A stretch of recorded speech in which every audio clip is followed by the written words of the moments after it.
అందరికి నమస్కారం. ముందుగా సినిమాటోగ్రఫీ మినిస్టర్ దుర్గేష్ గారికి ధన్యవాదాలు. సో ఈరోజు వారు ఒక ప్రెస్ నోటు ఇచ్చారు. సో 9 days నుంచి జరుగుతున్న ఒక సిచ్యువేషన్ని వాళ్ళు ఈరోజు కంక్లూడ్ చేయడం చాలా హ్యాపీగా ఉంది. సో ఇది సినిమా ఇండస్ట్రీ తరపున, తెలుగు సినిమా ఇండస్ట్రీ తరపున ఒక నిర్మాత, ఒక డిస్ట్రిబ్యూటర్, ఒక ప్రొడ్యూసర్గా ఒక దిల్ రాజు వారికి కృతజ్ఞతలు తెలియజేస్తున్నాను. సో సమస్య ఎక్కడో మొదలైంది.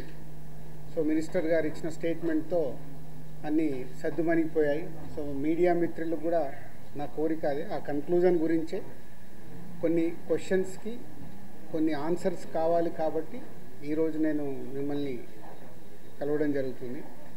దయచేసి దీంట్లో మిమ్మల్ని నేను కోరుకునేది ఎలాంటి కాంట్రవర్షియల్ పాయింట్స్ కానీ ఇక్కడ లేని మీరు అడుగుతూ అది డీవియేట్ అవ్వకుండా చూసుకోవాలని నా రిక్వెస్ట్ మీ అందరికీ.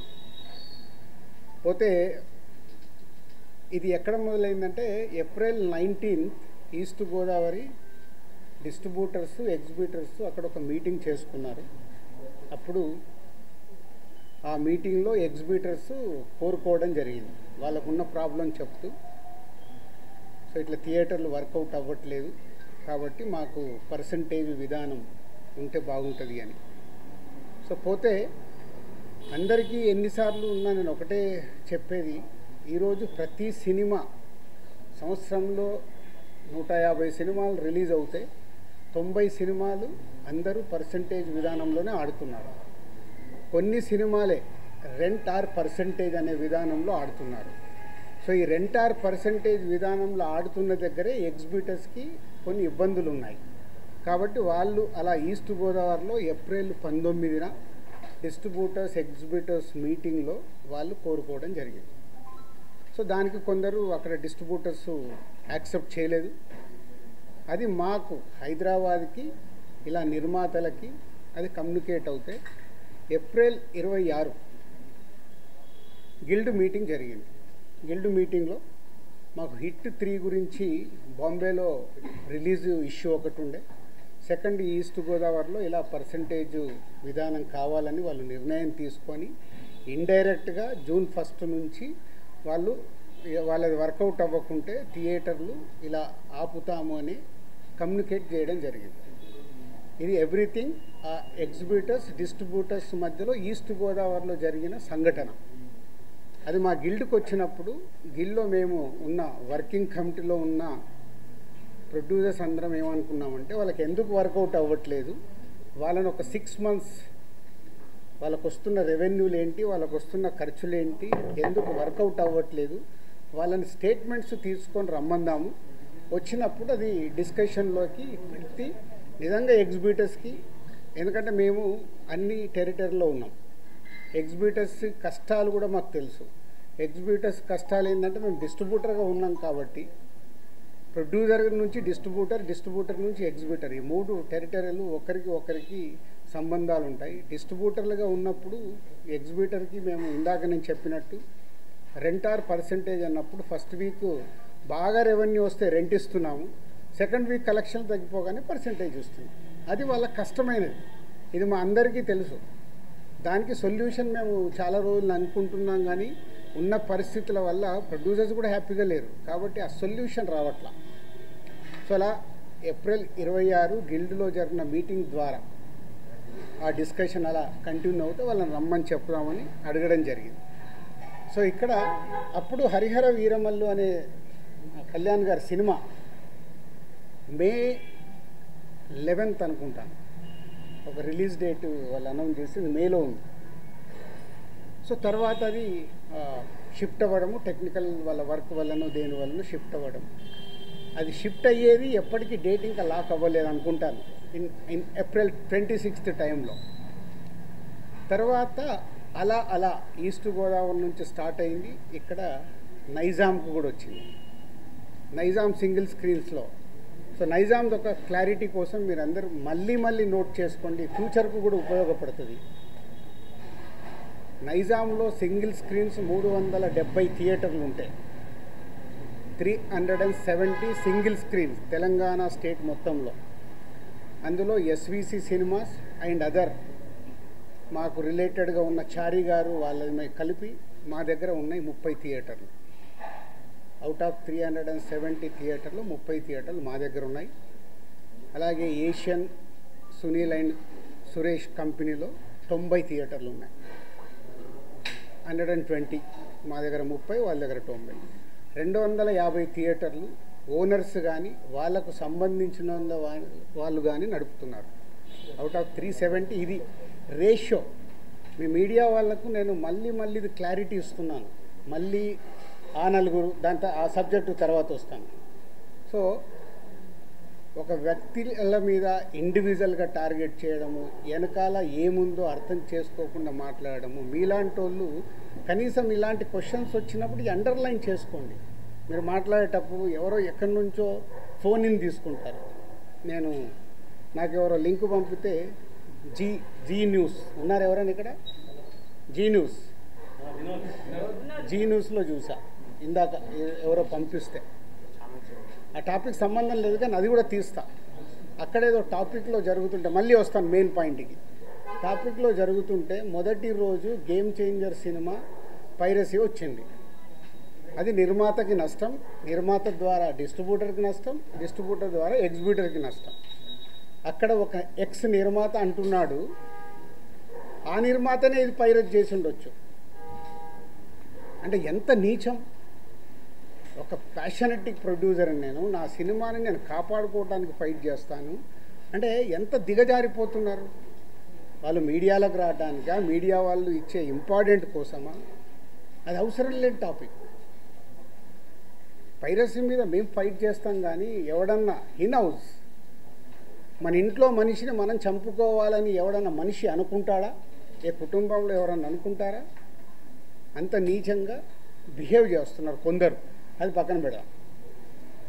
సో ఈ పర్సంటేజ్ విధానం తెలంగాణకు వచ్చినప్పుడు తెలంగాణ ఎగ్జిబిటర్స్ న్యాచురల్గా సార్ ఈస్ట్ గోదావరిలో అది అంటున్నారంట, ఇలా తెలంగాణలో కూడా మేము అన్ని థియేటర్లు మూత పడుతున్నాయి, మాకు ఏదో ఒక సొల్యూషన్ కావాలి అని శిరీష్ గారిని అడగడం జరిగింది.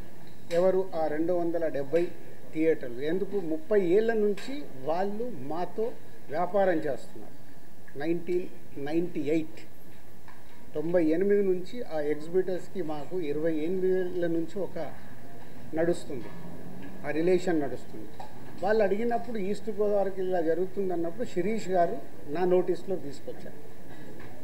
ఇలా నువ్వు ఛాంబర్ ప్రెసిడెంట్గా ఉన్నప్పుడు ఛాంబర్లో జరిగిన లాస్ట్ ఇయర్ నేను ఛాంబర్ ప్రెసిడెంట్, మీ అందరికీ తెలిసిందే.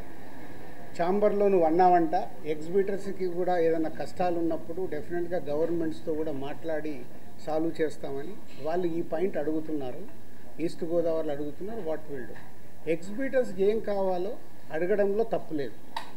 వాళ్ళకు ఉన్న ప్రాబ్లమ్స్ ఏంటి వాళ్ళని చేసుకొని కమ్యూనికేట్ చేయమనండి. ఎవరికి? ఛాంబర్కి కమ్యూనికేట్ చేస్తే అప్పుడు ఛాంబర్ నుంచి ప్రొడ్యూసర్స్కి లేదా గవర్నమెంట్కి ఈ టాపిక్ వెళ్తుంది. బికాజ్ ఐఎమ్ ఎఫ్డీసీ చైర్మన్ కాబట్టి ఆ ఉద్దేశంలో వాళ్ళు ఈ రూట్లో రావడం జరిగింది. అది అయిపోయింది.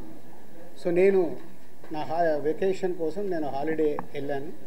వాళ్ళు మే 18 ఒక మీటింగ్ అనుకున్నారు ఎగ్జిబిటర్స్, ఏపీ తెలంగాణ ఎగ్జిబిటర్స్ అందరూ. ఆ రోజు ఆ మీటింగ్ అయిపోయే టయానికి నేను లాస్ట్కి ఒక 15 నిమిషాల గురించి వెళ్ళాను. సో మళ్ళీ అది మీ మీడియా మిత్రులకు కూడా చాలా అవసరం ఇది. ఎందుకంటే ఆ టాపిక్ June 1 థియేటర్లు బంద్ అనేది ఫస్ట్ వేసింది మీరు. లోపల జరిగింది ఏంటి, వాళ్ళు అడిగింది ఏంటి, మీకు క్లారిటీ లేదు. ఎవరో ఫోన్ ద్వారా చెప్పింది అది మట్టుకే మీరు మీ స్ట్రోలింగ్లు కానీ మీ బ్రేకింగ్ న్యూస్లు కానీ మీరేశారు.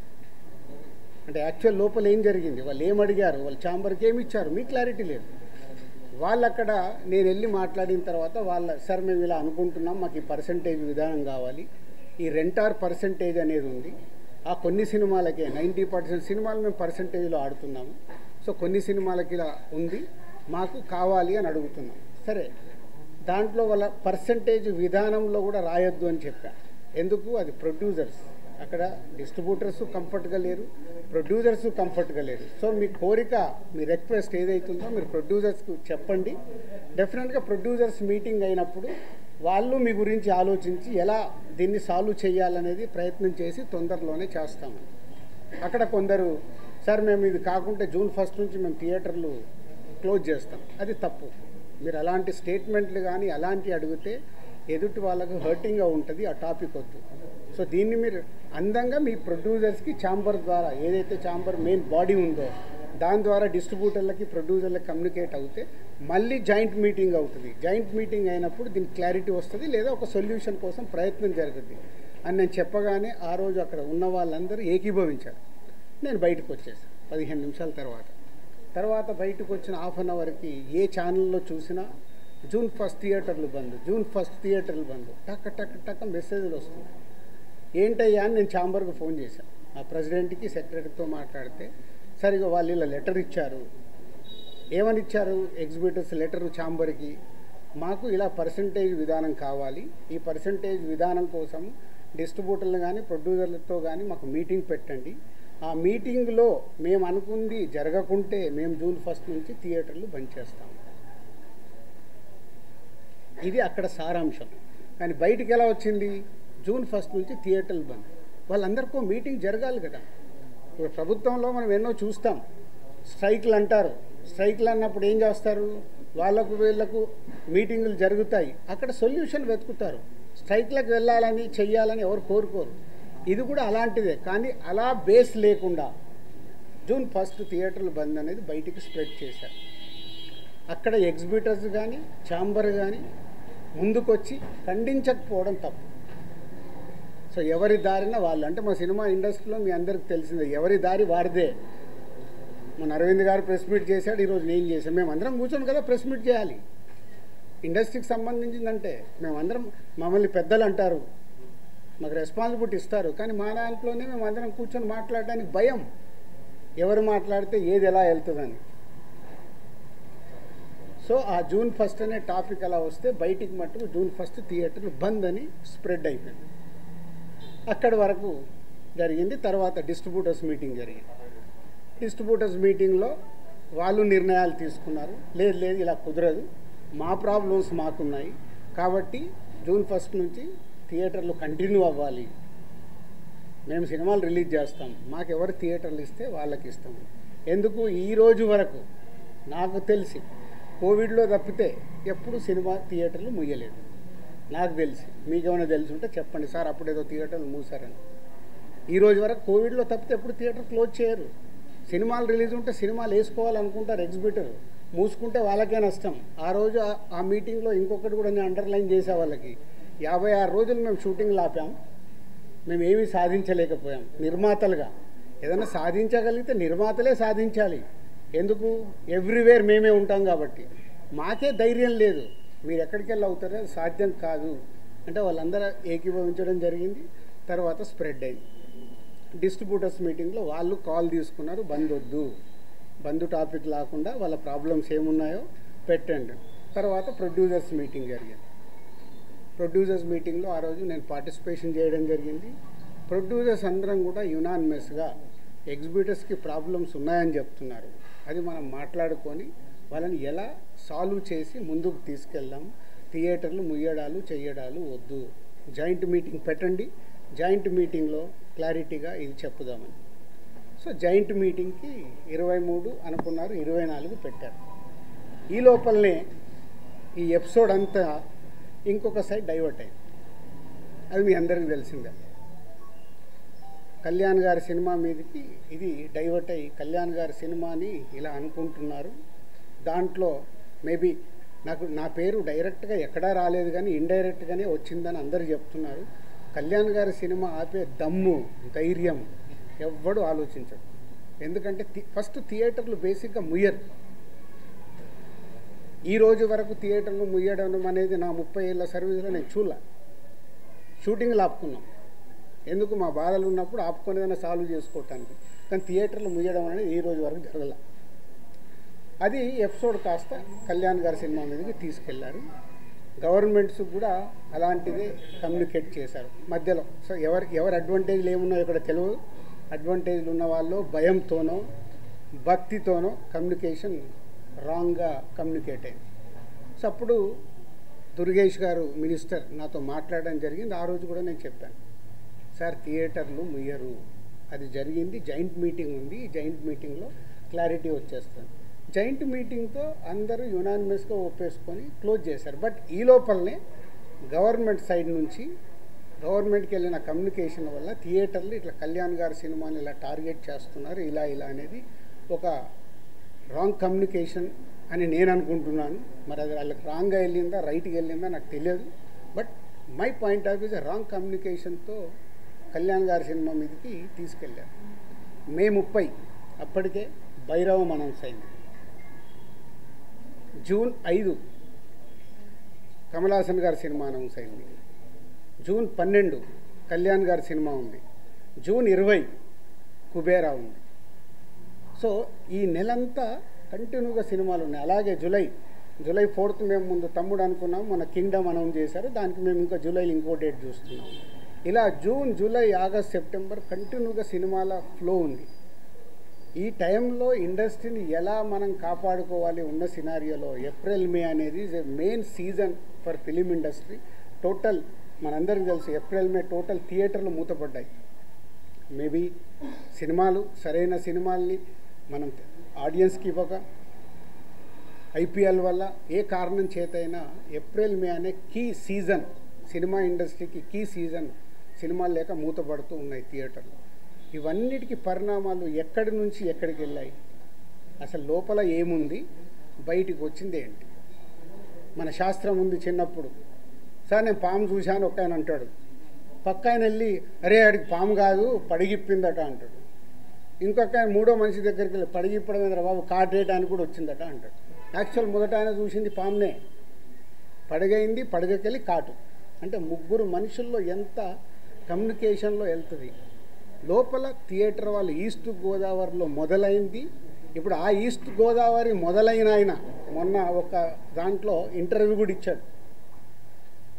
ఆ వ్యక్తి ఇంటర్వ్యూ కూడా ఇచ్చాడు, ఏం జరుగుతుంది ఏంటి ఇండస్ట్రీ అని.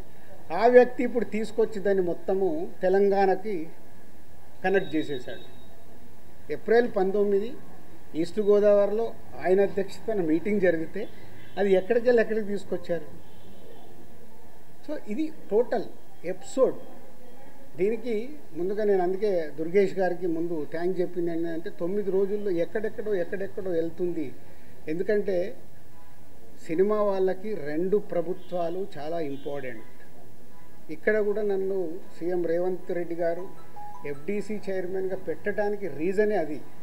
నేను చాలా బిజీగా ఉన్నంటే లేదు ప్రభుత్వానికి గవర్నమెంట్కి మధ్యలో నీలాంటి వాళ్ళు ఉంటే ఏ సమస్యలు ఉన్నా ఈజీగా కమ్యూనికేషన్ అవుతే సాల్వ్ అవుతుందని. అలాగే ఏపీలో మనం చూసాం. ఏపీలో అంతకుముందు ప్రతి ఒక్కదాన్ని భయపడుతూ ఉన్న తర్వాత కళ్యాణ్ గారు వచ్చి గవర్నమెంట్ ఫామ్ అయిన తర్వాత అప్పుడు నేను ఛాంబర్ ప్రెసిడెంట్ని, అందరినీ రమ్మంటే అందరం వెళ్ళి కళ్యాణ్ గారిని కలవడం కానీ, కళ్యాణ్ గారు ఇండస్ట్రీకి చేసిన సపోర్టు మామూలుది కాదు. ఆ రోజు మీకు టికెట్ రేట్లు కావాలన్నా, మీకేం కావాలన్నా ఈజీగా తీసుకెళ్ళండి అని. ఇప్పుడు కళ్యాణ్ గారు చెప్పిన తర్వాత ప్రతి ప్రొడ్యూసర్ ఏం చేస్తున్నాడు, ఏదో మన పక్కింటికి వెళ్ళినట్లే వెళ్ళి టికెట్ రేట్లు తెచ్చుకుంటున్నాడు. ఎవరికే కష్టం లేదు, వెళ్ళడం ఒక అప్లికేషన్ పెట్టడం, ఫోన్లో మాట్లాడుకోవడం, టికెట్ రేట్లు తెచ్చుకోవడం. అంతకు మించి ప్రొడ్యూసర్లు అందరం యూనిట్గా వెళ్దాము, గవర్నమెంట్ని కలుద్దాము, మా ఛాంబర్ నుంచి అందరము వెళ్దాము ఎవరికి ఉండదు. మాకు ఆ వారం కష్టం వస్తుంది కాబట్టి, ఫ్రైడే మా సినిమా రిలీజ్ ఉంటుంది కాబట్టి ఆ వారం ముందు మేము మేలుకుంటాం. అరే మన సినిమా రిలీజ్ అవుతుంది, మనకు ఆ రాష్ట్రంలో ఈ రాష్ట్రంలో టికెట్ రేట్లు కావాలని పరిగెత్తుతాం. బట్ అందరం కలిసి యూనిటీగా ఉన్న ప్రాబ్లమ్ని కూర్చొని సాల్వ్ చేద్దాం అని ఆలోచించేది మా దాంట్లో తక్కువ. సరే నెక్స్ట్, ఇది టోటల్ ఎపిసోడ్ మీకు అర్థమైంది. ఈరోజు గవర్నమెంట్ నుంచి అక్కడి నుంచి సానుకూలంగా రావడం చాలా హ్యాపీ మూమెంట్. కాబట్టి దీన్ని కన్క్లూడ్ చేద్దామనే మీ అందరికీ చెప్పడం. ఎందుకంటే ఇక్కడ I'm important person for both industries. అలాగే ఉత్తరాంధ్రలో, నైజాంలో, తెలంగాణలో ఎలా అయితే చెప్పానో మాకు ఆంధ్రప్రదేశ్ మొత్తంలో ఉత్తరాంధ్రలో మాకు డిస్ట్రిబ్యూషన్ ఆఫీస్ ఉంది. అక్కడ ఒక 20 థియేటర్లు మా ఎస్వీసీకి ఉన్నాయి. అక్కడ 20, ఇక్కడ 30. మళ్ళీ మీరు ఇది అండర్లైన్ చేసుకోండి, మళ్ళీ మళ్ళీ టాపిక్ నాకు మాట్లాడి నాకు చికాకు ఉంది.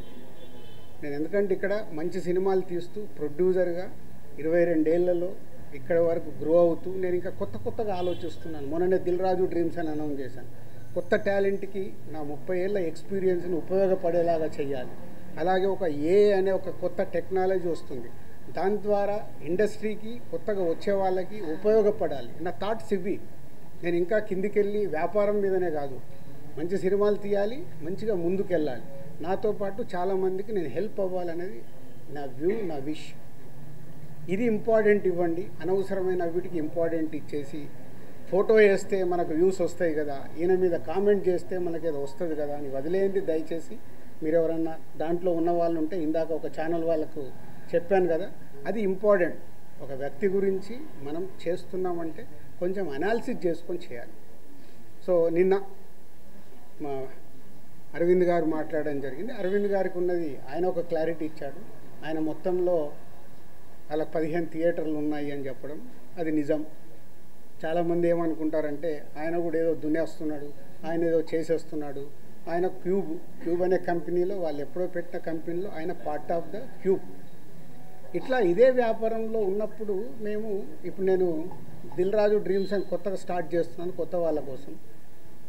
అనే ఒక కంపెనీ కొత్తగా వస్తుందని స్టార్ట్ చేస్తున్నాను. అవి కొత్తగా వస్తున్నాయి కాబట్టి నేను కొత్తగా ఆలోచించి వెళ్తే 10 ఏళ్ల తర్వాత దిల్ రాజు గారు ఎందుకు పెట్టుకున్నాడు అంటే నేను ఏం చేయగలను? 10 ఏళ్ల తర్వాత క్వశ్చన్ వస్తాయి. ఒక కొత్తది వస్తున్నప్పుడు మేము ముందుకెళ్తాం. ప్రభుత్వాలని కలుపుకుంటూ ఇండస్ట్రీకి ఏం కావాలి, ప్రభుత్వాలు చేస్తేనే ఇండస్ట్రీకి ఏ సమస్య వచ్చినా ప్రభుత్వాలే చేయాలి. వాళ్ళు పెద్దన్న లెక్క, వాళ్ళు ఏదైనా మీకు ఈ ప్రాబ్లం ఉందా మేము సాల్వ్ చేస్తామంటేనే ముందుకు వెళ్ళగలుగుతాం. సో ఇప్పుడు 2 ప్రభుత్వాలు ఇండస్ట్రీకి ఎప్పుడు పాజిటివ్గానే ఉంటాయి. దుర్గేష్ గారు చెప్పారు, ఇక్కడ ఎఫ్డీసీ చైర్మన్గా నేను చెప్తున్నాను, ఇండస్ట్రీకి ఏది కావాలన్నా యూనిటీ, అక్కడే యూనిటీ ఉండదు. ఛాంబర్లోనే కొట్టుకుంటాం. ఒకరు పర్సంటేజ్ కావాలంటారు, ఒకరు రెంట్ కావాలంటారు, ఇంకొకరు ఇంకేదో అడుగుతారు, ఇంకొకరు వద్దంటారు. మాకు అక్కడ యూనిటీ ఉన్నప్పుడే ప్రభుత్వాల దగ్గరికి వెళ్ళి చేసుకోగలుగుతాం. ప్రభుత్వాలు ఎప్పుడు ఇండస్ట్రీకి అండగా ఉంటాయి. అది మనం అర్థం చేసుకొని ప్రభుత్వాల దగ్గరికి అర్జించి మనకు కావాల్సింది చేసుకోవడమే పద్ధతి. సో ఇప్పటికన్నా ఈ ఎపిసోడ్కి తెరదించి నెక్స్ట్ ఎగ్జిబిటర్స్కి ఏదైతే ప్రాబ్లమ్స్ ఉన్నాయన్నారో 30th ఛాంబర్లో ఈసీ మీటింగ్ ఉంది. మొన్న అందరము ఎగ్జిబిటర్స్, డిస్ట్రిబ్యూటర్స్, ప్రొడ్యూసర్స్ మీటింగ్లో అనుకోవడం జరిగింది. ఆ ఈసీ మీటింగ్లో నిర్ణయాలు తీసుకొని కమిటీ వేసుకొని, ఆ కమిటీ ద్వారా ఇప్పుడు ప్రభుత్వాలకి కూడా ఏ డిస్ట్రిబ్యూటర్స్తోని పెద్ద ప్రభుత్వంకి సంబంధం ఉండదు, ఎందుకంటే అది ఓన్లీ ఫైనాన్షియల్ లావాదేవీలే ఉంటాయి. ఎగ్జిబిటర్కి, ప్రొడ్యూసర్స్కి ప్రభుత్వంతో కనెక్షన్ ఉంటుంది. ప్రొడ్యూసర్ అంటే సినిమా తీయాలి, వాళ్ళకి పర్మిషన్లు కానీ, టికెట్ రేట్లు కానీ, ఎక్కడైనా ఏదైనా ఈవెంట్ చేయాలంటే ప్రొడ్యూసర్కి కావాలి. ఎగ్జిబిటర్కి ఏమో ప్రతి సెంటర్లో వాళ్ళకి మొత్తం గవర్నమెంట్తో లింక్ అయి ఉంటాయి. ఈ 2 important to connect to government. వాళ్ళ ప్రాబ్లమ్స్ గవర్నమెంట్కి చెప్పి, తెలంగాణ గవర్నమెంట్ కానీ అటు ఆంధ్ర గవర్నమెంట్కి కానీ మేము చెప్పి వాళ్ళ సమస్యలు సాల్వ్ చేయించి ముందుకెళ్తాం. సో ఇది మీరందరూ కూడా అర్థం చేసుకొని దీన్ని ఎలాంటి నెగిటివ్ పబ్లిసిటీ లేకుండా చేసి ఈ రోజుతో దీన్ని కన్క్లూడ్ చేస్తారని ఆశిస్తూ మీ అందరికీ ధన్యవాదాలు. వీటన్నిటి మీద క్లారిటీ వచ్చింది. అయితే ఆయన పవన్ కళ్యాణ్ గారు చెప్పింది ఏంటంటే, ప్రభుత్వం ఏర్పాటైన ఇన్నాళ్ళకి కూడా ఫిల్మ్ ఇండస్ట్రీ నుంచి ఎవరు ముఖ్యమంత్రి గారిని కలవలేదు అనేటువంటిది కూడా ఒక విషయం క్లియర్గా ఆయన చెప్పడం జరిగింది. సో మీరందరూ కూడా ప్రభుత్వం ఏర్పడిన తర్వాత ఉప ముఖ్యమంత్రి పవన్ కళ్యాణ్ గారిని కలవడం జరిగింది. ఆయన కూడా మీ ఇండస్ట్రీ నుంచి వచ్చిన వారు కాబట్టి, కానీ ఆ తర్వాత కూడా ఎందుకని ఇనిషియేషన్ జరగలేదు ఛాంబర్ నుంచి కానీ మీ పెద్దల నుంచి? ఇప్పుడు మాకున్న కమ్యూనికేషన్ అదే. మళ్ళీ ఇప్పుడు పెద్దలు అని అంటే ఇండివిజువల్. మళ్ళీ ఇక్కడ ఏమవుతుందంటే నాకు ప్రాబ్లం ఉంటే నేను పరిగెత్తాను, నాగవంశీకి ప్రాబ్లం ఉందంటే ఆయన పోయి టికెట్లు తెచ్చుకుంటున్నాడు, మైత్రోళ్ళకి ప్రాబ్లం ఉందంటే వాళ్ళు పోయి టికెట్లు తెచ్చుకుంటున్నారు. అంటే ఈజీ యాక్సెస్. నా ప్రాబ్లం కదా ఇది, నేనే వెళ్ళాలి కదా అని ఇండస్ట్రీ తరఫున డ్రైవ్ చేసి తీసుకెళ్లాల్సింది ఓన్లీ ఛాంబర్. ఆర్ ఇప్పుడు ఆర్టిస్టుల సైడ్ అంటే మూవీ ఆర్టిస్ట్ అసోసియేషన్. ఛాంబర్ ద్వారా అడిగితే 2 సార్లు మేము కలవడం జరిగింది. ఎఫ్డీసీ ద్వారా అడిగాము అపాయింట్మెంట్, మాకు ఇంకా అపాయింట్మెంట్ రాలేదనేది వాళ్ళ దగ్గరికి వెళ్ళి వచ్చింది. ఎందుకంటే నేను లాస్ట్ ఇయరే ఛాంబర్ ప్రెసిడెంట్. వన్స్ నేను ఛాంబర్ ప్రెసిడెంట్ నుంచి బయటకు వచ్చాక ఎఫ్డీసీ చైర్మన్ అయ్యాను, కాబట్టి నా ఫోకస్ తగ్గింది. సో సో ఇక్కడ ఎఫ్డీసీ చైర్మన్ నా పనులు చేసుకుంటే ఫోకస్. మాకు ప్రాబ్లం ఉన్నప్పుడే ఛాంబర్కి వెళ్తాం. ఇది నిజం, దీంట్లో ఏం అబద్ధం లేదు. మాకు ప్రాబ్లం లేకుంటే ఎవ్వరము ఆ ఈసీ మీటింగ్కి వెళ్ళి అటెండెన్స్ వేసి బయటకు వచ్చేస్తాం. ఇప్పుడు కళ్యాణ్ గారికి ఏదైనా కోపం వస్తే పెద్దన్న అన్నాను కదా, పెద్దన్న తిడతాడు, పడతాము, ఏముంది. వాళ్ళ హర్ట్ అయ్యారు కళ్యాణ్ గారు, హర్ట్ అవుతూ మమ్మల్ని తిట్టే అధికారం వరకు ఉంది కదా, అట్లా ఆలోచిద్దాం. కళ్యాణ్ గారి గురించి నేను 22 ఏళ్ళ నుంచి చూస్తున్నాను. ఆయన కోపం వచ్చినప్పుడు ఆయన కోపపడేలాగా ఎపిసోడ్ జరిగింది, కానీ వారి సినిమానే టార్గెట్ చేశారనేది ఒక నెగిటివ్గా వారి దగ్గరికి వెళ్ళింది. అది కాదు ఇది ఇక్కడ జరిగింది. June 1 థియేటర్లు బంద్ అని మీరందరూ హెడ్లైన్స్ ఇవ్వడమే మేజర్ ప్రాబ్లం. అక్కడే ఒక సమస్య అండి, అక్కడే ఒక సమస్య. ఛాంబర్ సరిగ్గా ఎఫిషియన్సీగా రెస్పాండ్ అవ్వకపోవడం వల్లనే ఇది జరిగిందని మేమంటే దానికి మీ సమాధానం ఏంటి? నాకు తెలియదు కదా, నాకు తెలియదు. నేను ఇప్పుడు నీకు ఎలా నేను కన్క్లూజన్ ఇస్తాను? లోపల ఏమి జరిగింది మీకు ఒకటి, మీరందరూ ప్రాపర్గా మీకు కమ్యూనికేషన్. ఎస్, ఇప్పుడు అక్కడి నుంచి ఒక ప్రెస్ నోట్ వచ్చింది. ఇప్పుడు ఏపీ గవర్నమెంట్ నుంచి మినిస్టర్ గారి దగ్గర నుంచి ఒక ప్రెస్ మీట్ వస్తే ఆ ప్రెస్ మీట్ ఎంత అందంగా ఉంది. మేము ఛాంబర్ కూడా అదే చెప్తాం, ఏదున్నా పేపర్ మీద ప్రెస్ మీట్ లాగా పంపించండి అని. అక్కడ ఉండే 20-25 మంది బయటకు వచ్చి ఎవరికో తెలిసిన వాళ్ళకు ఒక న్యూస్ కమ్యూనికేట్ చేస్తారు. లోపల ఏం జరిగింది తెలుసా, ఇది అని, అది హైలైట్ అవుతుంది. వెనకాల జరిగిన స్టోరీ లేకుండా ఓన్లీ క్లైమాక్స్ చెప్తేలా సినిమా అర్థం కాదు కదా. ఓన్లీ క్లైమాక్స్ ఒకటి వింటే సినిమా అంతా చూస్తే కదా. నేను అందుకే లోపల ఉన్నాను కాబట్టి చెప్తున్నాను. ఇది చెప్పడానికే ఈరోజు నేను ప్రెస్ మీట్ పెట్టింది. లోపల ఏం జరిగింది, ఈ ఎపిసోడ్ ఎలా స్టార్ట్ అయింది, ఎవరి దాలు భుజాలు తడుముకుంటున్నారు, నాకెందుకు థియేటర్లు బంద్ లేదు అని ఛాంబర్ వెంటనే ప్రతిస్పందించిన ఇంతవరకు నేను అదే కదా చెప్తా ముందు. అంటే అక్కడ ఎగ్జిబిటర్స్ ఒకలాగా ఉన్నారు, ప్రొడ్యూసర్స్ ఒకలాగా ఉన్నారు, డిస్ట్రిబ్యూటర్స్ ఒకలాగా ఉన్నారు. ఛాంబర్ ఏం చూస్తుంది, ఛాంబర్కి ఒక లెటర్లో క్లియర్గా ఉంది, కమ్యూనికేషన్ ఈజ్ ఇంపార్టెంట్. వాళ్ళు చేసుంటే ఇవి చర్చలు జరుగుతున్నాయి, చర్చలు ఫలించకుంటే, ఇది అండర్లైన్, చర్చలు ఫలించకుంటే వాళ్ళు థియేటర్లు మూసుకుంటామంటున్నారు. ఇది ఎక్కడుంది? June 1 థియేటర్లు బంద్, June 1 థియేటర్ బంద్, June 1 ఇదే. రాజుగారు రెండు డౌట్స్ అండి. ఇండస్ట్రీలో మాట్లాడుకుని 2 క్వశ్చన్లు అడుగుతాను, మీరు మీకు ఇబ్బంది రాకపోతే అడగండి.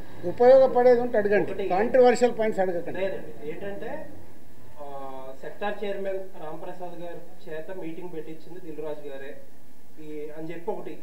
రెండోదేమో రెండో మీటింగ్ జరగగానే శిరీష్ గారు బయటకు వచ్చి ఇక్కడ ఏదన్నా మాట్లాడుకోనివ్వండి, బట్ June 1 నుంచి బంద్ ఉంటుంది, అది తెలంగాణ మాట, సునీల్ గారి మాట, శిరీష్ మాట ఒకటే అని అన్నట్టు. ఈ 2 ప్రచారాలు ఇండస్ట్రీలో ప్రొడ్యూసర్లు మాట్లాడుకుంటామో డిస్ట్రిబ్యూటర్లు మాట్లాడుకుంటారు. నేను ఇందాక చెప్తున్నా కదా, ప్రచారం అని అంటున్నారు, ప్రచారంలో నిజం ఎంత ఉంది, అదే ఉందో లేదో మీరు చెప్పండి. ఎవరికి తెలుసు అది నిజం ఉందా లేదా అని ఎవరికి తెలియదు కదా. ఇప్పుడు నేను ఛాంబర్ ప్రెసిడెంట్గా నేను ఎలక్ట్ అయినప్పుడు ఎగ్జిబిటర్స్ అందరూ ఈసీ మెంబర్స్ అక్కడ ఫస్ట్ ఛాంబర్ మీటింగ్లో అడిగారు, సార్ ఈ ప్రాబ్లమ్స్ ఉన్నాయి మాకు ఇలా కాదు, డెఫినెట్గా మాట్లాడతామండి ప్రెసిడెంట్గా అని చెప్పాను. వాళ్ళ అధికారంతో మాట్లాడారు, అంతేగాని దిల్ రాజు గారు చెప్తే నేను ఎవరిని చెప్పడానికి. సార్ ఇప్పుడు సినిమా ఇండస్ట్రీకి సుప్రీం బాడీ ఎస్, నిన్న ప్రెస్ మీట్లో అరవింద్ గారు కూడా గిల్డ్ వల్ల ఎక్కువ నిర్మాతలకు మేలు జరుగుతుందని కామెంట్ చేశారు. దీనివల్ల అది రాంగ్గా వెళ్ళే ప్రమాదం ఉంది కదండి. అంటే సుప్రీం బాడీస్ అనే వాటిని అన్నింటి పక్కన పెట్టి గిల్డ్ వల్లే న్యాయం జరుగుతుంది అనేది ఇండస్ట్రీలో అంత సీనియర్ ప్రొడ్యూసర్ అలా కామెంట్. అంటే ఇప్పుడు గిల్డ్ ఎందుకు ఏర్పడింది, ఎందుకు? సినిమాలు నిర్మించే వాళ్ళు 10 నుంచి 20 మందే యాక్టివ్గా ఉండేవాళ్ళు ఉన్నారు, వాళ్ళ సమస్యలు వాళ్ళకే తెలుస్తాయి. కాబట్టి మనం కౌన్సిల్లో మాట్లాడినా, అందరిట్లో ఛాంబర్లో మాట్లాడినా వీటికి మాకు సాల్వేషన్ రాదని గిల్డ్ అనేది ప్రారంభించడం జరిగింది. ఆ యాక్టివ్గా ఉన్న ప్రొడ్యూసర్స్, అక్కడ వర్కింగ్ కమిటీ అనేది ఒకటి, యాక్టివ్ ప్రొడ్యూసర్స్ ఒకటి, 2 గిల్డ్లో 2 కమిటీలు ఉన్నాయి. ప్రొడ్యూసర్స్కి సంబంధించిన మట్టుకి అక్కడ మాట్లాడతారు. కాబట్టి అరవింద్ గారు ఆ సెన్స్లో అని ఉంటారు. But ultimate final government approach కావాలన్నా, ఫెడరేషన్తో మాట్లాడాలన్నా, ఏదైనా main body is a chamber. But ఇప్పుడు ఈ ఇష్యూ మీద గిల్డ్లో కూడా ఏకాభిప్రాయం లేదు కదా సార్? ఎక్కడ ఉండదు, కాదు ఇక్కడే కాదండి, సినిమా ఇండస్ట్రీలోనే ఏకాభిప్రాయం ఉండదు. గిల్డ్ ఏంటి, ప్రొడ్యూసర్ల మధ్యలో ఉందా, డిస్ట్రిబ్యూటర్ల మధ్యలో ఉందా, ఎగ్జిబిటర్స్ మధ్యలో ఉందా? అంటే మీతో చాలా లాంగ్ ట్రావెల్ ఉన్న ప్రొడ్యూసర్స్ కూడా ఇప్పుడు ఈ విషయంలో డిఫర్ అయ్యారు కదా. అదే అవుతారు అంటున్నా. ఇప్పుడు నేను ఖచ్చితంగా నాకు పర్సంటేజే కావాలి వాళ్ళకి హెల్ప్ చేద్దామని నేను అంటే వాళ్ళు ఏ అపోహలో ఉన్నారు? అదే అపోహలో ఉన్న రాజుగారు ఎటుంటారు? గోడ మీద పిల్లిలాగా ఎందుకు చూడడం? డైరెక్ట్ నాతో వచ్చి మాట్లాడవచ్చు కదా. పవన్ కళ్యాణ్ గారి యాంగిల్లో మేడం ఒక్క నిమిషం కాదు సార్, యాక్టివ్ ఉన్న ప్రొడ్యూసర్లు మిమ్మల్ని టార్గెట్ చేసి మిమ్మల్ని కార్నర్ చేశారనిపిస్తుంది కాదు సార్, ఇప్పుడు యాక్టివ్ ఉన్న ప్రొడ్యూసర్లే మిమ్మల్ని కార్నర్ చేయడానికి ఏదో ఇష్యూ తీసుకొచ్చినారు. అరే మీకు టోటల్ ఎపిసోడ్ అర్థమవుతుంది కదా, మీ అందరికి అర్థమవుతుంది. మీలో నాకు తెలిసి మీరు అందరు జర్నలిస్ట్ మేధావులు. టోటల్ ఎపిసోడ్ మీకు క్లియర్గా అరటి పండు ఒలిసినట్టు ఓపెన్ చేశా. ఇది పేపర్ మీద రాసుకోండి. జూన్ 19 ఈస్ట్ గోదావరిలో స్టార్ట్ అయిన ఎపిసోడ్లో దిల్ రాజు ఉన్నాడా? మీరు చెప్పండి. ఇప్పుడు అడిగారు కదా. ఏప్రిల్ 19 ఈస్ట్ గోదావరి జరిగిన ఎపిసోడ్లో దిల్ రాజు ఉన్నాడా? ఉన్నాడా? మీ దగ్గర ఆన్సర్ లేని దాన్ని దిల్ రాజుని ఎందుకు దానికి ఇంక్లూడ్ చేస్తున్నారు? అంటే నైజాంలో సమస్య ఎక్కడున్నా సరే నైజాంలో సీరియస్ అయితే తప్ప ఇష్యూ పెద్దది అవ్వదు కదా. అది తప్పండి. ఎందుకు? ఆంధ్రప్రదేశ్ మనకు కాదా? అవసరం ఉంటే ఇప్పుడు ఇటెంట్ అటు మా ప్రతిధ్వని సినిమా డైలాగ్ లాగా మాట్లాడొద్దు. నా దగ్గర టోటల్ వీడియోలు కూడా పెట్టా. ఏప్రిల్ 19 వాళ్ళ మీటింగ్లో ఏం జరిగింది. ఆ వ్యక్తి సత్యనారాయణ డిస్ట్రిబ్యూటర్ ఎగ్జిబ్యూటర్ జనసేనలో కీలక వ్యక్తి అయినా. సార్ ఇప్పుడు మీకు కనుక 4-5 పాన్ ఇండియా సినిమాలు కనుక రాజుగారికి ఉంటే ఇప్పుడు ఈ పర్సెంటేజ్ సిస్టమ్ అనేది రాజుగారికి నచ్చదు. 2022లో కూడా ఒకసారి అనుకుని ఏమండి మీరు ఒక్కటి ఇవాళ మీకు క్లారిటీ చెప్పాను, మీరు మిస్ అయినట్టున్నారు. ఈరోజు తెలుగు సినిమా ఇండస్ట్రీలో 90% సినిమాలు పర్సెంటేజ్లో ఆడుతున్నామా లేదా? ఆడుతున్నాం. పెద్ద సినిమాల నుంచే కదా సార్. పెద్ద సినిమాలు కూడా ప్రాబ్లం లేదు. పెద్ద సినిమాలు కూడా ఎగ్జిబ్యూటర్ రెడీగా ఉన్నారు. సార్ మాకు రెంట్ కావాలా, మీరు రెంట్లు వేసుకోండి పెద్ద సినిమా, మళ్ళీ దాంట్లో పర్సంటేజ్కి షిఫ్ట్ చేయకండి. పర్సంటేజ్కి షిఫ్ట్ చేయడం వల్ల రెండో వారం మాకు రెంట్ రావట్లేదు. ఎగ్జాంపుల్, మొదటి వారం 20 లక్షలు మీకు ప్రొడ్యూసర్కు డిస్ట్రిబ్యూటర్కి షేర్ వస్తే రెండో వారం 5 లక్షల గ్రాస్ అవుతే మాకు 2 లక్షలే వస్తుంది. మాకు అది వర్కౌట్ అవ్వట్లేదు. మరి ఇంకా బంద్ ఎందుకు చేద్దాం అనుకుంటున్నారు సార్? వర్కౌట్ అవ్వట్లేదు. ఆల్రెడీ పర్సెంటేజ్ 90% సినిమాలకు ఉంది. పెద్ద సినిమాలకు మిగతా 10% మాకు వర్కౌట్ అవుతున్నప్పుడు ఇంక బంద్ ఎందుకు? సో రెంట్ ఆర్ పర్సంటేజ్ మీరు పాయింట్ మర్చిపోకండి. అక్కడ మొదటి వారము రెంట్లో వేసి రెండో వారము సినిమాని పర్సంటేజ్ వేస్తున్నారు కాబట్టి మాకు వర్కౌట్ అవ్వట్లేదు. ఆ రెంట్ మీకు రెంట్ కావాలిస్తే పెద్ద సినిమాలు కూడా రెంట్లోనే వేసుకోండి, వాళ్ళు సిద్ధంగా ఉన్నారు. ఆర్ అన్ని సినిమాల్లాగా పర్సంటేజ్ చేయండి అంటే కమ్యూనికేషన్ వెరీ బ్యాడ్. ఇది పర్సంటేజ్ విధానంకు వెళ్ళాలి అనేది ఒక పాయింట్. ఒక నిమిషం రెండో పాయింట్ వాళ్ళ పాయింట్ ఆఫ్ వ్యూ మాట్లాడతాం. తమిళనాడు పర్సంటేజ్, తమిళనాడులో వాళ్ళ సొంత సినిమా అక్కడ పర్సంటేజ్లో ఆడి తెలుగు స్టేట్స్కి వచ్చే వరకు వాళ్ళకి రెంటల్లో వేసిస్తున్నాం.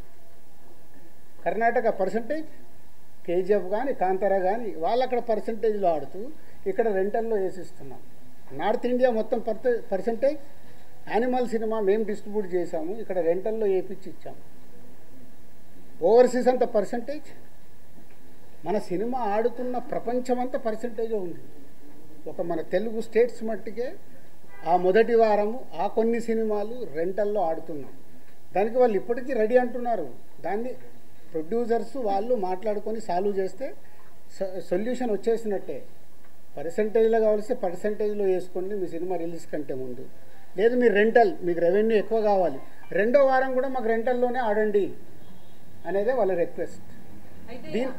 దీన్ని భూతత్వంలో ఎలా చూపిస్తున్నారు మీకు అర్థమైందా? మీరు అడిగిన క్వశ్చన్ క్లారిటీగా రేపు రాయండి. మీరు దీన్ని భూతత్వంలో ఎలా చూపిస్తున్నారు? ప్రపంచమంతా ఇదే తెలుగు సినిమా, పక్క స్టేట్ సినిమాలు ఇక్కడికి వస్తే వాళ్ళందరికీ పర్సంటేజ్లు, వాళ్ళ సినిమాలకి అన్ని సినిమాలకి ఇక్కడ రెంటల్లో వేసిస్తున్నాం. సార్ అంటే నైజాంలో ఇప్పుడు మీకు అదర్ సైడ్ ఇంకో పెద్ద కంపెనీ వచ్చింది. ఆ కంపెనీ వచ్చినా సరే రాజుగారే కావాలి మాకు, రాజుగారే ఇంపార్టెంట్ అనుకున్న కంపెనీలు కూడా దీన్ని వ్యతిరేకిస్తున్నాయి కదా. వ్యతిరేకం నేను మాట్లాడలే. ఇంకా ఇప్పుడు నాగవంశీ ఉన్నాడు, వేరే వాళ్ళు ఎందుకు? Sithara we have is a very good association. నాగవంశీకి ప్రాబ్లం చెప్తే వెరీ నాగవంశీ ఇప్పుడు ఏమన్నాడు, ఈ ప్రాబ్లం అయిపోగానే సార్ ఎగ్జిబ్యూటర్స్కున్న ప్రాబ్లం ఏంటి మీరు డిస్ట్రిబ్యూటర్గా ఎక్స్ప్లెయిన్ చేయండి, మనం సాల్వ్ చేద్దాం. ఈ ప్రాబ్లం అర్థమయ్యేలాగా చెప్పేవాడు కావాలి కదా. ఎంతమంది ఓపికలు ఉన్నాయి. ఇప్పుడు మీతో 40 నిమిషాలు అనుకుంటా కూర్చొని డీటెయిల్గా ఎక్స్ప్లెయిన్ చేస్తున్నాను. ఎక్స్ప్లెయిన్ చేస్తే మీకు అర్థమవుతుంది. ఎందుకంటే నాకు చాలామంది మిత్రులు ఉన్నారు, నాకు ఫోన్లు చేస్తున్నారు, సార్ మీరు ఏదో ఒకటి రియాక్ట్ అవ్వండి, మీ మీదకి వస్తుంది. నా మీదకి ఎందుకండి? నేను వేరే లెవెల్కి వెళ్ళిపోయాను, నేను ఇంకా కింద లేను. నేను దిల్ రాజు డ్రీమ్స్ అని కొత్తోళ్ళతో ఎలా పనిచేయాలి, లార్విన్ ఏఐతో నేను ఇంటర్నేషనల్కి ఎలా చేయాలి, ఒక ఇంటర్నేషనల్ కంపెనీతో ఇప్పుడు టైప్ చేసాం, ఒక సినిమా చేస్తున్నాం. ఇప్పుడు ఆయన వెళ్ళాడు. నేను ఆ లెవెల్లో ఆలోచిస్తున్నాను, ఇంక ఇక్కడే ఉండదలుచుకోలేను. ఏదైనా అనుకోండి, అంటే నా thinking I want is a new.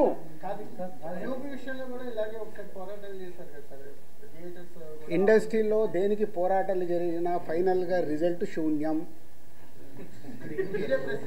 56 రోజులు షూటింగ్ చేశాం, శూన్యం. క్యూబ్ దాని గురించి చేశాము, శూన్యం. ఇదే థియేటర్ వాళ్ళకి చెప్పా, మీకు రిజల్ట్ ఏం రాదు, ఎందుకు రానైనా వచ్చేది మూసుకుంటారు. మూసుకుంటామని చెప్పకండి. 3 కలిస్తే సొల్యూషన్ వస్తుంది. ఎగ్జిబిటర్, డిస్ట్రిబ్యూటర్, ప్రొడ్యూసర్ కలిస్తే సొల్యూషన్ వస్తుంది. ఇప్పుడు కలుస్తారు. ఎందుకు? ఇప్పుడు గవర్నమెంట్స్ కూడా ఇన్వాల్వ్ అయ్యి గవర్నమెంట్స్ కూడా చెప్తాయి కాబట్టి కలుస్తారు, సొల్యూషన్ వస్తుంది. నేను లేను, ఆయన సోలో. ఆయన అడగండి. ఇప్పుడు ఒక నిమిషం, ఒక జోక్ చెప్తా. మనకు పాత రోజుల్లో రావుగోపాలరావు గారు, సత్యనారాయణ గారు, ప్రభాకర్ రెడ్డి గారు విలన్స్ ఉండేవాళ్ళు. 20 ఏళ్ళు అయిందా ఆ విలన్ క్యారెక్టర్ మార్చేసి ఇంకేదన్నా ఇవ్వండి, ఇంకా అక్కడే ఉంచితే ఎలా? కొత్త క్యారెక్టర్ వద్దా అన్నట్టే కదా. మీరు ఎందుకు ఆ 4 ఫోటోలు వేసేస్తున్నారు? మీ పాయింట్ ఆఫ్ లో వాళ్ళు విలన్సే కదా. వేసే మీ అందరిని అడుగుతున్నా నేను, వేసే మీ అందరినీ. మీ బాధ కూడా అదే కదా. ఒక నిమిషం, మీ బాధ కూడా అదే. ఆ 4 ఫోటోలు లేకుంటే మీకు ఎవడు చూడడు. మీ బాధ మీది. ఎవరి బాధలు వాళ్ళే. ఇక్కడ ప్రపంచవ్యాప్తంగా డిస్ట్రిబ్యూషన్ నడుస్తుంది, పర్సంటేజ్ నడుస్తుంది అన్నారు. మరి ఒక్క తెలుగు రాష్ట్రాల్లోనే ఎన్ఆర్ఐ పద్ధతి ఎందుకు ఉంది డిస్ట్రిబ్యూషన్ చంపడానికి? కాకపోతే అన్ని పర్సంటేజ్ ఇచ్చినప్పుడు ఓన్లీ మనకొక్క చోట ఎన్ఆర్ఐ సిస్టమ్ ఉంది, ఎక్కడా లేదు. అదే అడగండి మరి, అదే నిర్మాతలను అడగండి. నువ్వు అడిగిన క్వశ్చన్ రైట్. నిర్మాత నేను ఎవరిని చంపుతున్నాను? నా డిస్ట్రిబ్యూటర్ని ఎవరిని చంపుతున్నాడు? ఎగ్జిబిటర్ని. సో తప్పేవాడిది ఆడియన్కి. హలో, నువ్వు ఆడియన్కు నచ్చితే థియేటర్కి వస్తావు, రాకుండా నాకు వద్దని కూర్చుంటాం. మేము అలా కాదు కదా. సినిమాలు మీరు తీస్తున్నారు, ప్రజలు వచ్చి మిమ్మల్ని సినిమాలు తీయమని అడగలేదు, కానీ రిలీజ్ టయానికి వచ్చేసరికి మీరు మా టికెట్ రేట్లు పెంచండి అని చెప్పి వాళ్ళు నెత్తిన బండరాయేస్తున్నారు. అది ఎంతవరకు correct? Me cost of production ఎందుకు తగ్గించుకోరు మీరు? కరెక్ట్, అది ప్రొడ్యూసర్లను అడగండి, నన్ను కాదు. చాలా మంది ప్రొడ్యూసర్స్ని అడగండి, నన్ను కాదు. నేను దాంట్లోకి రాను. అదే అందుకే నేను ఇలా ఉన్నా. అందుకే ఈ సంవత్సరం ఎన్ని సినిమాలు నేను తీస్తున్నా, బయట ఎన్ని సినిమాలు జరుగుతున్నాయి, తేడా అక్కడే కదా. అని చాలాసేపటి నుంచి వెయిటింగ్.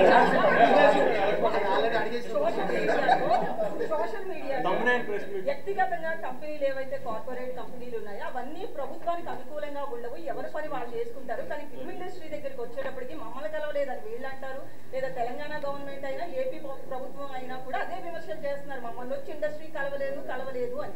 దీని మీద మీ స్పందన ఏంటారు? అస్సలు నువ్వు ఇలాంటి కాంట్రవర్షియల్ అడగద్దని ముందే చెప్పా. ప్రభుత్వాలు మాకు పెద్దన్న లాంటి, మా అన్నది ఇట్టినా మేము పోయి మాట్లాడుకొని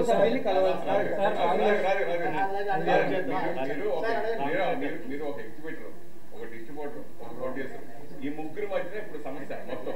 అంటే మీరు ప్రొడ్యూసర్ లబ్ధి పొందినాడు, మళ్ళీ డిస్ట్రిబ్యూటర్ గా లబ్ధి పొందకపోవచ్చు, అలాగే ఎగ్జిబ్యూటర్ లబ్ధి పొంది అలా జరగవచ్చు కదా. దీనికి ఒక ప్రొడ్యూసర్ ఈ 3 భాగాలకు సంబంధించి మీరేం చెప్తారు? ఫస్ట్ అసలు మీ డెసిషన్ ఏంటి? ఇప్పుడు ముగ్గురికి సమస్యలు ఉన్నాయి, ముగ్గురికి సమస్యలు ఉన్నాయి. కానీ నేను ఒక స్లోగన్ అందరు గుర్తుపెట్టుకోండి, సింగిల్ స్క్రీన్స్ని కాపాడుకోవాల్సిన బాధ్యత మా ప్రొడ్యూసర్లది. సింగిల్ స్క్రీన్స్ ఉంటేనే మన దగ్గర ఆ సినిమాకి, అంటే మామూలు ప్రేక్షకుడికి కూడా థియేటర్కి వెళ్ళి సినిమా చూడడం అలవాటు. ఈరోజు మన ఇండియా మొత్తంలో percentage wise VR is number 1. థియేటర్కి వెళ్ళి సినిమా చూసే ఆడియన్స్ ఇప్పటికీ మన దగ్గర ఉన్నారు. అబ్రాడ్కి వెళ్ళినా మనోళ్ళే, యుఎస్కి వెళ్ళినా మనోళ్ళే.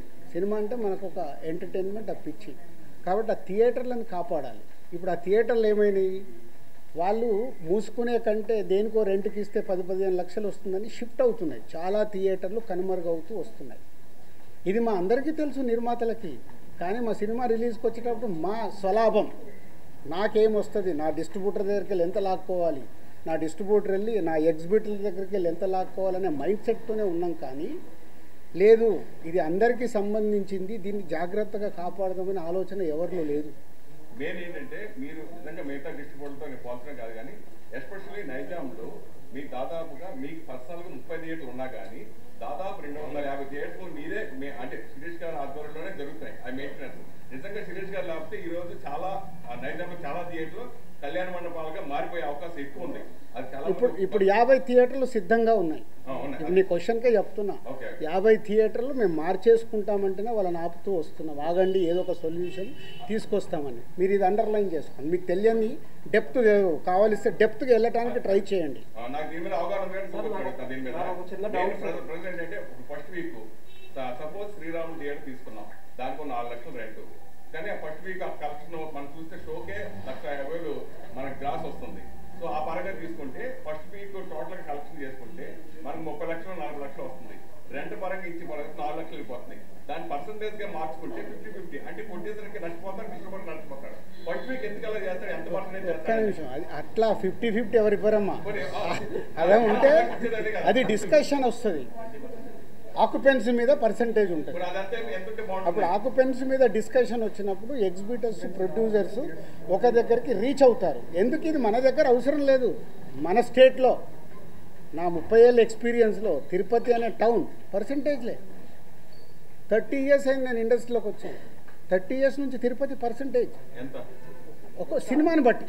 ఇప్పుడు పెద్ద సినిమా ఉందనుకో 25-75 ఇస్తారు. 75% డిస్ట్రిబ్యూటర్కే ఇస్తారు.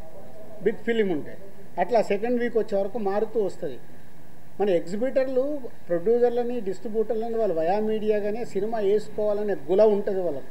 వాళ్ళు వెరీ కంఫర్టబుల్గా మాట్లాడితే వింటారు. కానీ మాట్లాడేటప్పుడు డిస్ట్రిబ్యూటర్కి, ఎగ్జిబిటర్ని శత్రువుగానే చూస్తాడు.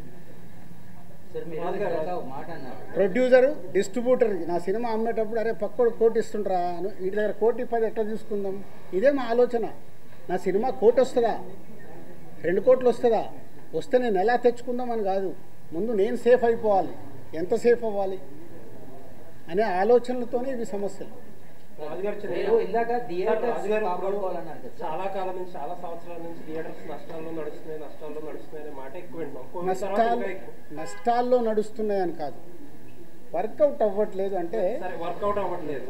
కోవిడ్ తర్వాత ఇంకా ఎక్కువైంది. మనం కోవిడ్ తర్వాత మారిపోయింది. అయినా సరే ఈ రోజు మార్కెట్ లో ఒక థియేటర్ లీజ్కి ఇస్తే ఎందుకు ఇంకా లీజ్ ఎందుకు వదలట్లేదు? నష్టానికి ఎందుకు వ్యాపారం చేస్తున్నారు మీరు కానీ ఇంకొకరు కానీ ఇంకొకరు? నష్టానికి కాదండి. ఇప్పుడు వాళ్ళు ఏంటి, థియేటర్ వాళ్ళు ఇప్పుడు 250 సింగిల్ స్క్రీన్స్ ఉన్నాయి.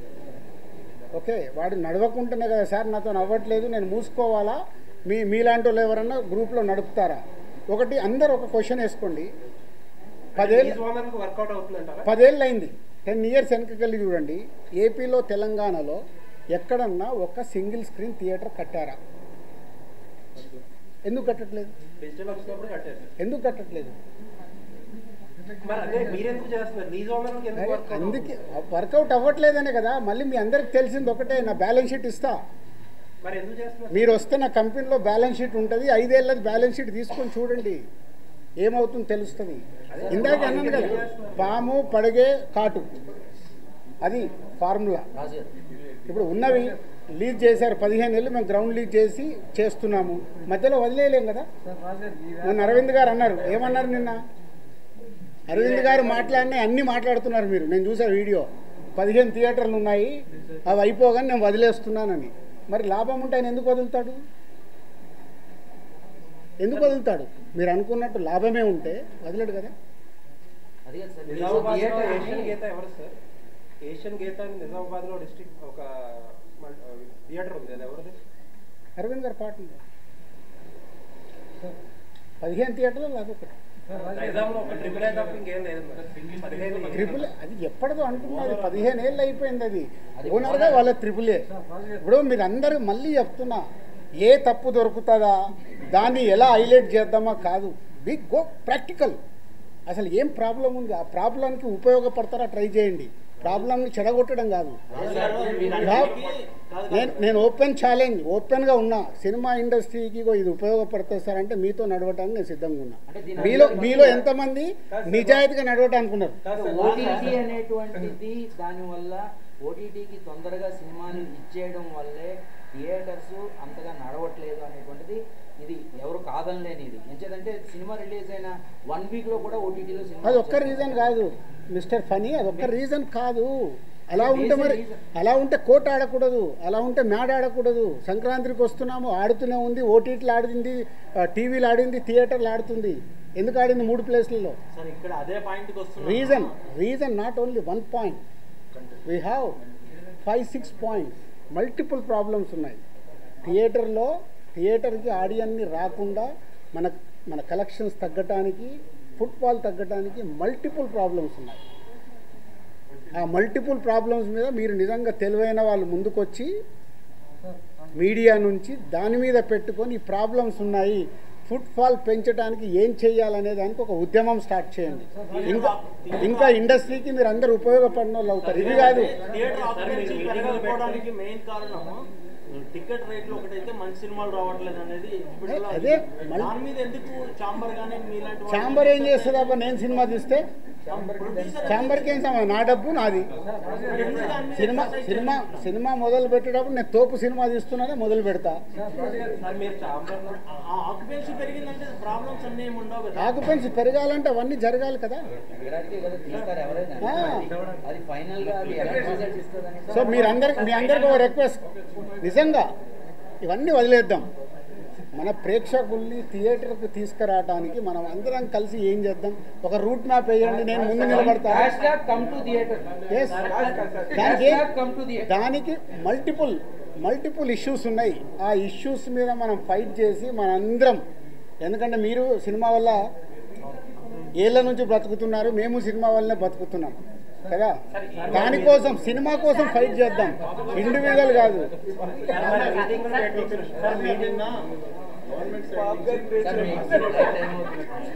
గవర్నమెంట్ సైడ్ నుంచి వచ్చిన ప్రెస్ నోట్లో ఇక మీద ఏ చర్చలైనా ట్రేడ్ బాడీస్ వాళ్ళ నుంచే రిప్రజెంటేటివ్స్ అండి అన్నారు.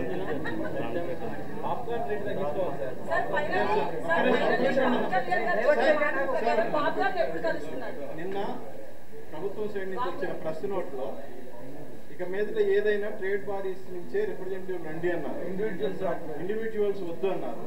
బట్ నిన్న అరవింద్ గారు ఇచ్చిన స్టేట్మెంట్ ప్రకారం చూస్తే గిల్డ్ని హైలైట్ చేయబోయారు ఆయన. సో అది ఎంతవరకు కరెక్ట్? గిల్డ్ కూడా ట్రేడ్ బాడీ, ప్రొడ్యూసర్స్ గిల్డ్, అది ట్రేడ్ బాడీ. అంటే ఇప్పుడు అంటే మీకు ఛాంబర్కి ఉన్న పవర్స్ లేవు. గిల్డ్ అంటే నిర్మాతలు అందరం మేము కలిపి చేసుకున్నది. ఇప్పుడు మీరు మొన్న ఒక మీ అసోసియేషన్స్ పెట్టుకున్నారు కదా, రకరకాల అసోసియేషన్స్ ఉన్నాయి కదా మీకు, స్టిల్ ఫోటోగ్రాఫర్లది, కెమెరా వాళ్ళది, ఇవన్నీ మీదేంది మీ యూనిటీ కదా. అలాగే గిల్డ్ అనేది నిర్మాతల యూనిటీ కోసం పెట్టుకున్నది.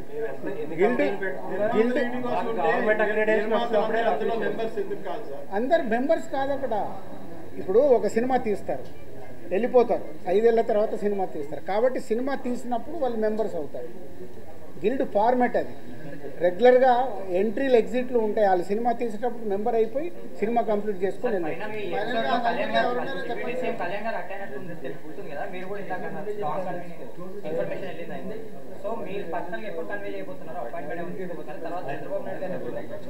గవర్నమెంట్ని కలవటానికి ఛాంబర్ ద్వారా వాళ్ళు అపాయింట్మెంట్ తీసుకొని వెళ్ళాలి, వాళ్ళు ఫార్వర్డ్ అయ్యి వెళ్ళాలి. ఇక్కడ తెలంగాణ గవర్నమెంట్ని కలుస్తా అంటే నేను ఆల్రెడీ ఇంతకుముందు కల్పించాను, ఎప్పుడైనా నేను రెడీ. అలాగే అక్కడికి నేను ప్రొడ్యూసర్గా, డిస్ట్రిబ్యూటర్గా, ఎగ్జిబ్యూటర్గా నేను రెడీగా ఉంటాను. ఛాంబర్ ద్వారా వెళ్ళటానికి ఇమీడియట్లీ మూవ్ చేసి వెళ్తాం, కలుస్తాం. Very good, thank you brother. June 14th. Thank you.